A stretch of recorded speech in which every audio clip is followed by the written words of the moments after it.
예, 워낙 반도체에 쏠려 있던 에너지들이 확산되고 있는데요. 가능성 있는 주자들이 오늘 오르고 있는 바이오나 이런 쪽인데 또 2차 전지가 그 가운데 모멘텀을 가지고 올라오면서 대상 후보지가 되지 않겠습니까? 오늘 2차 전지와 함께 또 이 친환경 쪽 이야기 유진투자증권 한병화 이사님과 스페셜리스트 시간에 만나겠습니다. 어서 오십시오. 네. 일단 2차 전지가 다시 한번 모멘텀을 가지고 있고 여러 개가 있겠지만 가장 핵심적인 키워드는 ESS인데요. 네. ESS가 지난번 올라올 때도 좋긴 한데 이게 전체 포션에서 차지하는 비중이나 여팡을 돌릴 만한 것이냐 이게 의구심이 꽤 있었는데요. 계속 좀 재해석이 되고 있는 것 같습니다. 네. 일단 국내 배터리 업체들의 ESS 스토리는 네. 다 미국 쪽입니다. 예. 유럽은 아직은 이제 중국 업체들이 전매를 네. 하고 있고 특별하게 어떤 제재들이 없는 상태이기 때문에 당분간 그런 현상은 있을 것 같고요. 다만 이제 EU도 좀 중국을 견제하기 위한 자국 내에서 좀 생산을 많이 하는 쪽으로 방향을 지금 찾고 있어서 그 부분은 우리가 좀 생각해 봐야 될 문제이기는 한 것 같고요. 미국은 ESS 시장이 굉장히 빠르게 성장하고 있습니다. 작년에 40기가와트-아워가 조금 안 됐는데요. 올해는 아마도 거의 한 60기가와트-아워 근처쯤 설치가 될 것 같고요. 2028년 또는 이제 일부 기관에서는 2029년도 되면은 100기가와트-아워 정도로 성장할 것으로 보는 시장이기 때문에 100기가와트-아워면은 글쎄요, 전기차 기준으로 100만 대가 훨씬 넘어가는 수준이죠. 그러니까 이제는 그냥 배터리 중에 아주 그냥 작은 포션이다 이렇게 치부하기에는 굉장히 큰 수준으로 올라와 있는 거고요. 트럼프 때문에 이제 미국 전기차 시장은 당연히 좋지 못합니다. 못하기 때문에 지금도 이제 그런 상태이고 내년도까지도 사실은 시장의 성장이 얼마나 될지에 대해서는 확신도가 좀 낮은 상황이죠. 그 부분을 이제 ESS가 메꿔주는 스토리이기 때문에 우리 업체들한테는 매우 중요한 얘기라고 그렇게 판단이 됩니다. 네, 지금 우리 시대를 관통하는 것은 이제 AI의 혁명인데요. 그것이 여러 분야로 파급이 되고 수혜가 나타나는데 2차 전지도 결국은 전력이 부족하니까 ESS를 통해서 AI의 전력 수요를 충족할 수 있다. 소위 이제 AI 관련주다, 2차 전지도 이런 그 스토리들이 요즘 나오고 있잖아요. 그런 영향도는 실제로 어느 정도나 될 수 있을까요? 그러니까 ESS가 이제 AI 관련주는 맞는데 네네. 그보다 한 단계 전에 이제 ESS는 재생에너지 관련주죠. 그러니까 미국은 지금 전력 수요가 많이 늘기 때문에 상당히 많은 이제 신규 발전 설비들이 필요한데 미국의 전력 수요의 대부분은 태양광 풍력이 지금 충족을 하고 있거든요. 신규 설치량의 90% 이상이 태양광과 풍력입니다. 네. 그러다 보니까 이제 특히 태양광 같은 경우가 1년에 40기가, 50기가 막 이런 식으로 설치가 되고 있기 때문에 가능성이 크잖아요. 그래서 이제 낮에 피크 타임 때 전력을 갖다가 굉장히 많이 생산하고 저녁에는 이제 생산하지 않기 때문에 사실은 데이터 센터의 그러니까 지속적인 전력 공급을 위해서는 재생에너지는 ESS가 반드시 이제 필요한 상황입니다. 그래서 데이터 센터를 지을 때 항상 ESS와 재생에너지가 연결돼서 이제 네. 들어가게 되고요. 그것도 부족하다 보니까 최근에 슈퍼캡이라는 것도 들어가면서 ESS는 사실은 재생에너지와 연관이 있고 재생에너지는 미국의 데이터 센터의 즉각적인 전력 수요를 위해서 지금 필요한 상황이다. 이렇게 이제 보시면 되겠죠. 네. 2차 전지로서는 굉장히 좀 새로운 모멘텀과 활로가 찾아서 좋은 이야기입니다. 그러나 결국은 이제 전기차의 포션이 가장 크기 때문에 이제 본업 자체가 업황이 어떻게 변화가는가. 그 다음에 이제 소위 그 정체구간에 빠진 것들이 얼마나 극복할 수 있을 것인가. 물론 전기차가 여기서 하이브리드 이런 것도 관심이 많잖아요. 그렇다고 전기차의 대세를 막을 수 있을 것인가. 본업에 관한 얘기 좀 해주세요. 네. 전기차는 일단 미국과 유럽을 나눠서 볼 수 있죠. 미국은 당분간은 트럼프 때문에 이제 고성장세로 진입하기는 좀 어려울 것 같고요. 네. 다만 이게 이제 역성장을 한다거나 그런 정도의 수요 둔화가 일어날 것 같지는 않습니다. 미국 같은 경우도 내년에 이제 중저가 전기차들이 이제 꽤 나옵니다. GM의 볼트도 그렇고 테슬라도 저가 모델들 발표를 이제 했고요. 그다음에 리비안이라든지 루시드라든지 기존에 팔던 것보다 이제 텍스 크레딧이 없어지기 때문에 그걸 대비해서 낮은 모양의 그 가격의 모델들이 줄줄줄 나오기 때문에 아마 그냥 10% 이내에 좀 작은 성장세를 갖다가 보일 것 같고요. 다만 이제 유럽 시장은 성장세가 굉장히 가파르죠. 올해 거의 아마 한 30% 근처 작년 대비해서 성장을 할 것으로 그렇게 보이고 있고요. 근데 이제 유럽은 또 중국 업체들하고 맞습니다. 경쟁이 세니까. 예. 네, 중국 업체들하고 경쟁이 세고 예. 하기 때문에 이제 그게 이제 우리 업체들의 성장을 좀 상쇄시키는 요인이긴 하죠. 다만 이제 유럽 당국도 EU 당국도 지금 중국 업체들의 수출이 너무 늘고 있기 때문에 이거를 제재하기 위한 여러 가지 방안들을 지금 모색 중에 있습니다.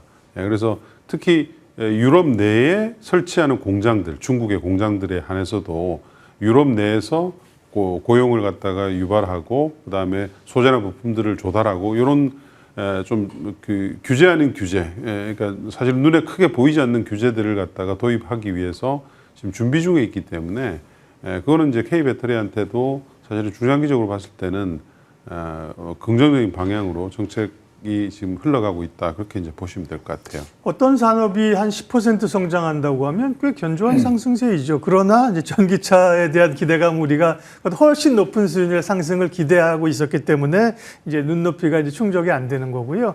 아직 EV 쪽, 전기차 쪽에서의 막 드라마틱한 실적이 나오지 않는 것인데, 그러나 다행스러운 것은 계속 이제 실적이 다음 분기 될 거야. 작년 말부터 4분기, 1분기, 2분기 하다가 지금 3분기 실적 나온 걸 보면 LG엔솔을 포함해서 양극재 업체들의 실적이 나름 괜찮은 것 같습니다. 평가 좀 해주세요. 뭐 셀 업체 중에서는 LG엔솔이 좀 탁월했고요. 예. 뭐 SDI는 뭐 예상했던 대로 좋지를 않은 상태였고요. 뭐 SK온도 뭐 마찬가지였습니다. LG엔솔 같은 케이스가 이제 AMPC를 제외하고도 이익이 2천억 이상 났기 때문에 결국도 ESS 쪽에서 ESS의 판매 증가 이슈 때문에 그렇습니다. 양극재 업체들도 뭐 실적들은 다 그렇게 나쁘지를 않았는데요. 뭐 물량이 그렇게 크게 튄 부분은 아닙니다. 여러 가지 뭐 재고 환입 효과라든지 또는 뭐 에코프로빈 같은 경우는 인도네시아 니켈 투자 법인에 대해서 평가 이익이 들어왔다든지 뭐 이런 것들이 있기 때문에, 다만 이제 지금 현재의 물량 그리고 지금 현재 물량 상태에서의 이익이 거의 바텀은 형성한 것은 맞는 것 같다. 네, 그렇게 이제 보이고요. 이게 이제 점진적으로 개선이 되게 되면 이익이 이제 점진적으로 계속 이제 늘어나게 되는데, 다만 투자자분들이 이제 유의하실 것은 내년도에 우리 배터리 관련 업체들이 실적이 확 점프를 하지는 않습니다. 물량 자체가, 그러니까 부진한 전기차 부분을 이제 ESS로 어느 정도 상쇄한다는 이런 수준이기 때문에 대부분 이익 증가나 물량 증가는 2027년부터예요. 그래서 지금 배터리주들이 최근에 좀 올랐잖아요.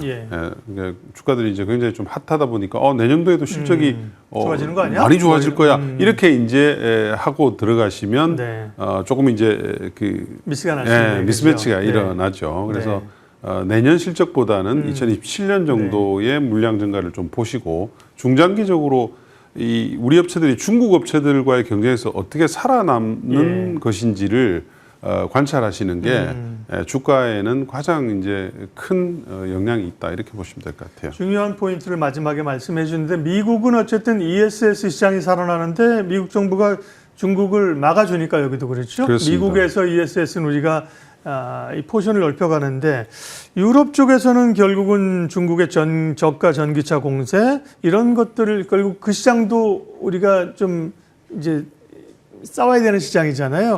그러면 ESS 말고 새로운 돌파구는 무엇일까요? 이 배터리 산업에 LFP 혹은 뭐 차세대 뭐 어떤 배터리 뭐가 있을까요?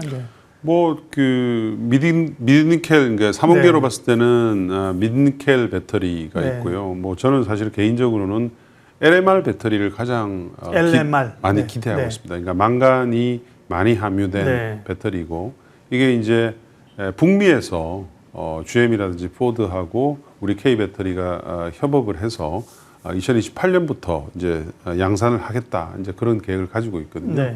이 LMR 배터리는 일단 그 LFP와 가격의 격차가 이제 거의 없는 수준이고요. 다만 이제 밀도는 좀 더 높고 뭐 따라서 주행거리도 LFP보다 조금 더 좋을 것으로 지금 그렇게 예상을 하고 있는 상태이고요. 무엇보다도 우리 소재 업체들이 양극재 관련 업체들이 이 망간 리치 배터리에 대해서 오래 전부터 준비를 해왔습니다. 네. 그래서 거의 개발은 이제 완료된 상태이고요. 사실은 시장만 열리면 이제 큰 성장 동력이 될 수 있는데 최근에 이제 북미의 GM이나 포드라든지 이런 업체들이 먼저 이거를 자신들이 도입하겠다 이렇게 지금 얘기한 상태이기 때문에 이게 이제 우리 K 배터리의 주요한 성장 동력이 될 수 있다고 저는 이제 그렇게 판단해서 LMR과 관련된 뉴스들이 나오면 네. 굉장히 좀 자세하게 팔로우를 하시면 좋을 것 같습니다. 결국은 산업을 이끌고 가고 하는 것은 사실 혁신이죠. 혁신과 새로운 기술 네. 개발이거든요. 그런 것들로 인해 그런 것들에 대한 포인트 아까 말씀하신 것처럼 실적이 내년에 드라마틱하게 좋아지지 않는다. 그러면 새로운 활로나 모색, LMR이라는 이제 그 소재를 말씀을 해주셨고요. 2차 전지 이야기에서 이제 신재생 에너지 얘기를 하겠습니다. 풍력과 태양광 같은 이제 재생에너지도 이전에 말씀하신 것처럼 우리 그 전 정부에서 약속한 거를 우리가 소위 글로벌 기준으로 묻어내지 않으려면 지키려면 상당히 설치를 많이 해야 된다고 하셨는데 그러나 보면 굉장히 눈에 띄게 정부 정책의 1순위 모멘텀으로 막 또 되고 있는 것 같지는 않은 느낌입니다. 네. 일단 기후에너지 환경부가 출범을 했지 않습니까? 예. 그거 자체가 정부 정책이 얼마나 강한지를 사실은 보여주는 시그널이거든요. 그동안 뭐 어느 정부에서 재생에너지 확대를 위해서 부처를 만든 정부는 없었잖아요. 네. 근데 기후에너지 환경부가 이제 출범을 했고요. 근데 이제 막 출범하다 보니 관련된 세부 정책들이 아직은 나오지 않은 상태입니다. 확정돼서. 근데 지금 이번 달에 이제 UN 기후총회가 있죠. 거기서 네. 우리가 2035년도에 온실가스 감축 목표를 저희가 이제 발표를 하고요. 거기에 맞춰서 주요한 에너지와 관련된 산업의 탈탄소와 관련된 정책들이 계속 나올 예정입니다. 그렇기 때문에 사실은 올 연말부터 내년까지는 이런 국내의 에너지 전환과 관련된 주요 정책들이 확정이 돼서 쏟아져 나오는 시기다. 그렇게 이제 보시면 될 것 같아요. 그래서 그것과 관련돼서는 좀 주목을 좀 많이 하시면 좋을 것 같고요. 네. 특히 이제 최근에 미국의 AI 붐 때문에 거기에 관련된 그 비재생에너지 관련주들이 주가들이 많이 올랐죠. 뭐 원전주라든지 네.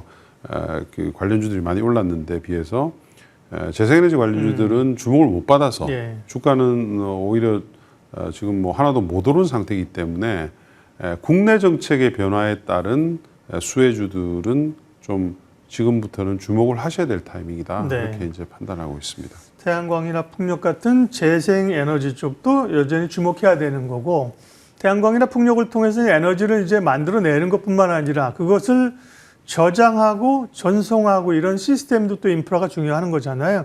저장하는 게 말씀하신 이제 ESS인데 그러니까 재생에너지가 만들어내는 거를 이 밸류체인에 있어서 태양광 풍력은 뭐 기본이고 또 ESS를 포함해서 주목할 것들은 어떤 포인트입니까? 네. 그러니까 그 지금 우리가 우리 배터리 업체들이 최근에 주가 상승의 원인이 네. 된 게 이제 ESS인데 ESS는 뭐 결과적으로 재생에너지가 많이 설치돼야 ESS가 그렇죠. 있는 거잖아요. 이제 이게 우리의 생각에 단절이 있는 거죠.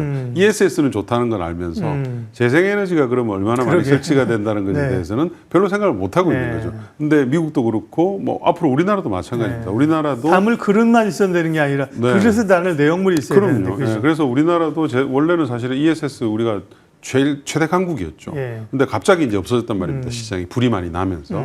근데 이제 지금 정부가 재생에너지를 워낙 많이 확대할 생각을 가지고 있기 때문에 재생에너지에 대해서도 이거를 이제 그리드를 안정시키고 보관하는 ESS 설치를 굉장히 많이 늘리게 됩니다.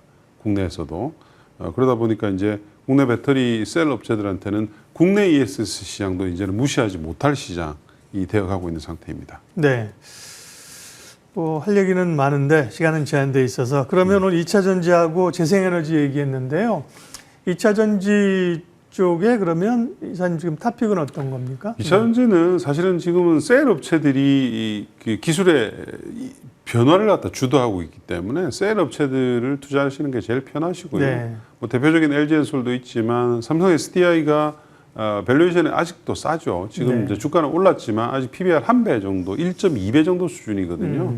과거에 이제 고점을 갔을 때 뭐 PBR이 3배도 넘고 했기 때문에 조정받을 때마다 삼성 SDI는 좀 모아가시기를 그렇게 추천을 드리고요. 네. 소재주는 후성이라는 업체가 가장 좀 돋보입니다. 왜냐하면 후성은 어떤 물량이 지금 많이 늘어나서 좋아지는 스토리라기보다는 이 회사가 이제 생산하는 LiPF6 소재가 중국 업체들이 시장을 완전히 장악하면서 그 친구들에 의해서 가격이 왔다 갔다 했거든요. 근데 최근에 이제 이 업체들이 가격을 갖다가 너무 낮아서 올리기로 자기들끼리 사실은 담합 같은 거를 했습니다.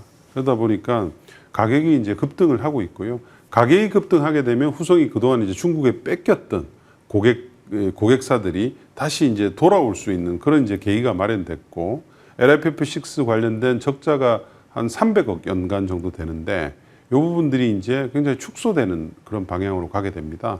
후성은 비배터리 부분 때문에 이미 이제 턴어라운드가 나오기 시작을 했거든요. 근데 이제 거기에 배터리 적자까지 줄어들게 되면 실적 증가세가 예. 상당히 좀 다른 업체들보다 차별화돼서 좋아질 수 있다 그렇게 판단해서 네. 이 두 종목 좀 보시면 될 것 같고요. 재생에너지 쪽은 SK 오션 플란트하고 금양 그린파워를 탑픽 종목으로 소개를 네. 해주시는데, 금양 그린파워는 2차 전지 소재 거래 정지된 금양하고는 상관이 없는 회사고요. 전혀 상관없는 회사고 회사입니다. 혹시나 오해하시는 오해하실까 봐. 분들도 계시는데 네. 전혀 뭐 관계가 없는 네. 회사고요. 네. 금양 그린파워는 그 재생에너지를 발전 사업을 하는 업체입니다. 네. 원래는 이제 기존의 전기 공사 업체에서 재생에너지 발전 사업을 이제 추가를 하면서 회사가 이제 성장을 하고 있는데요. 지난 한 2년 동안 실적이 안 좋았습니다. 네. 근데 이제 이번 분기부터 실적이 완전히 정상화돼서 실적 증가세가 이제 눈에 띌 것 같고, 실적이 좋아지는 이유는 제주도 태양광 관련돼서 EPC 공사가 이번 분기부터 이제 시작이 예. 되거든요. 그리고 내년도에는 제주도 풍력과 관련된 EPC 공사가 또 시작이 되고요. 그리고 이 금양그린파워가 가지고 있는 자산 중에서 육상풍력과 관련된 자산이 굉장히 많이 있습니다. 근데 현 정부가 육상풍력도 활성화시키는 쪽으로 방향을 지금 잡고 있기 때문에 그게 다 현실화되게 되면 금양그린파워의 미래 이익이 굉장히 큰 폭으로 성장을 합니다. 그래서 좀 유심히 네. 보시고요. SK오션 플랜트는 해상풍력 하부 구조물 수주를 워낙 많이 받았어요. 그렇죠. 그동안. 예. 그래서 사실 이번 분기부터, 여기도 이제 이번 분기부터 실적이 좋은데 분기별로 계단식으로 이익이 올라가는 구조입니다. 해상풍력 이 대부분의 이익이 가지고 오게 되는데 지금은 하나만 공사를 하고 있거든요. 근데 4분기에는 2개, 내년 1분기 되면 3개, 이런 식으로 계단식으로 해상풍력 공사가 많이 늘어나기 때문에 실적이 굉장히 좋은데, 최근에 이제 뭐 M&A와 관련된 여러 가지 그렇죠. 좀 노이즈들이 예. 있었어요. 네. 근데 그런 부분들은 사실은 그렇게 크게 중요하게 생각 안 하셔야 됩니다. 뭐 5천억, 6천억짜리 회사를 사면서 그 회사의 가치를 훼손시키려고 사는 회사는 없지 않습니까? 그래서 그거보다는 이 회사의 해상풍력 관련 펀더멘털이 어떻게 되는지, 네. 그리고 미국 마스크와 관련된 여러 가지 지금 인증을 따고 있는 게 있는데 그런 이제 스케줄이 어떻게 되든지 그렇게 보시면 되고요. 너무 쌉니다. 다른 뭐 조선 기자재 업체들 보면 최근에 뭐 PBR이 5배, 6배씩 하잖아요. 주가들이 많이 올라서. 이 회사는 내년도 실적 기준으로 1.6배 정도밖에 안 되고 부채 비율이 50%가 안 되기 때문에 예. 상당히 그 투자할 여력이 좀 많은 그런 이제 회사라 이렇게 보시면 되죠. 네. 2차 전지하고요. 재생에너지 얘기했고요. 내일 스페셜리스트 시간에는 이제 에이펙에서 미중 무역 현쟁이 일단락 봉합은 좀 됐거든요. 그 의미와 함께 또 향후 남은 과제들, 전병서 중국경제금융연구소 소장님 모시고 얘기하고요. 예, 오늘 스페셜리스트는 유진투자증권 한병화 이사님 함께했습니다. 여기까지 하겠습니다. 고맙습니다.